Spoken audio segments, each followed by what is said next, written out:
କହୁଛ ଏଥର ରଥଯାତ୍ରାରେ ରଥ ଦେଖି ଯିବା ତ?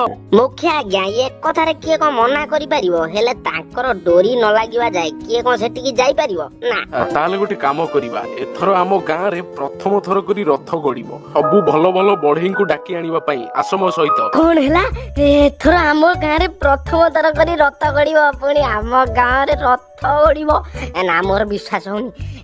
ଏଥର ପୁରା ଜମିବ। ଆଉ ହାତୀ ପାଇଲେ ରଥଯାତ୍ରା, ଇଏ କାମ ସବୁ ସରୁ ତା ପଇସା ନବ ଯା। ସେମାନେ ସମସ୍ତେ କାଲି ଆମ ଗାଁକୁ ଆସିବେ, ଆମ ଗାଁ ରଥ ଦେଖିବାକୁ।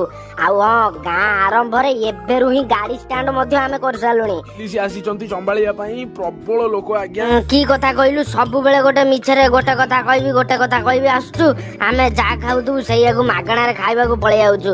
ହେଲେ ନା, ଆମେ ଆଜି କିଛି ଖାଇବୁ ନା ତତେ କିଛି ଦବୁ। ଯା ଯା ଏଠୁ। ଆଜି ପୁରା ଦିନ ମାନ ବୁଲିବାରେ। ଏ ମନୁଆ ତୁ ଆମେ ଖାଇ ପିଇ ବୁଲିବା, ସବୁ ପଇସା ଆଜି ମୁଁ ଦେବି ରେ।